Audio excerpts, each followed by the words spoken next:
Well, let's get more now on the Ukraine crisis. Alexander Titov is Director of Modern European History at Queen's University Belfast with an expertise in Russian foreign policy.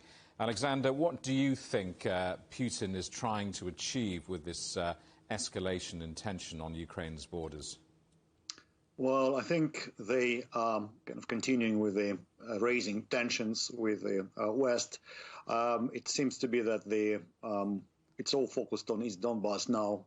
I think they've been unhappy with the lack of progress on the Minsk Accords for some time now, and have been preparing the ground to break away from the existing status quo when there is no any political or other progress on it, and either force Kiev to recognize it or recognize the republics themselves. So it looks like they're going to unilaterally recognize those republics now.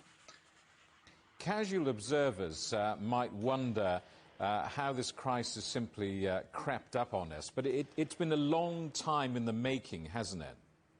Yes, this particular issue of Donbass has been unresolved since 2015, when the Minsk agreements were signed between Russia, Germany, France, and Ukraine, which would see them reintegrated as an autonomous part of Ukraine, and that was really unpopular in Ukraine itself. So it's been stalling on that. But now there is also an issue of much greater integration or cooperation between Ukraine and NATO in military terms, and that's been also weighing heavily on Moscow's mind. So there's an unresolved issue in East Donbass, but also greater drift of Ukraine towards West in terms of military terms as well, which also kind of increased the pressure on the Kremlin to do something about it.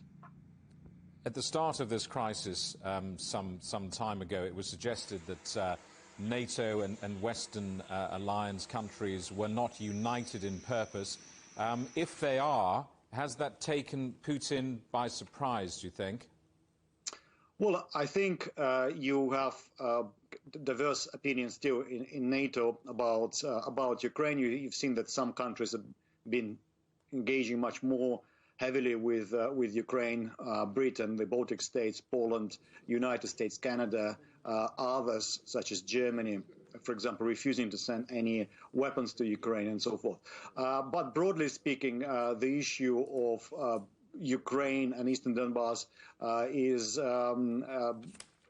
important for Europe.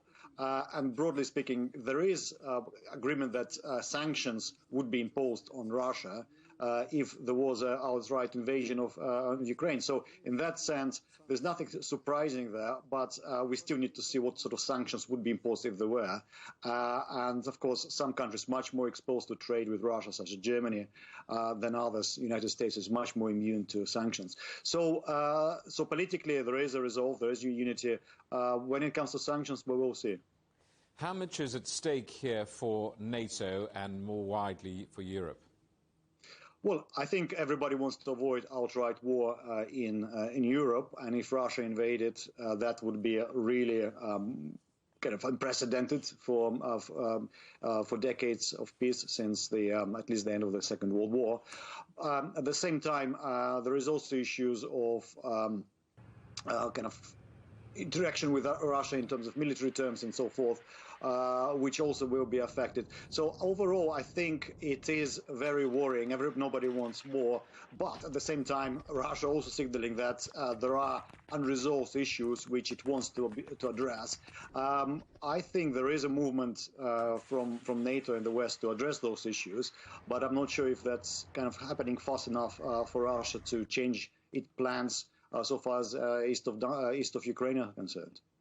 Dr. Alexander Titov at Queen's University Belfast, thank you very much.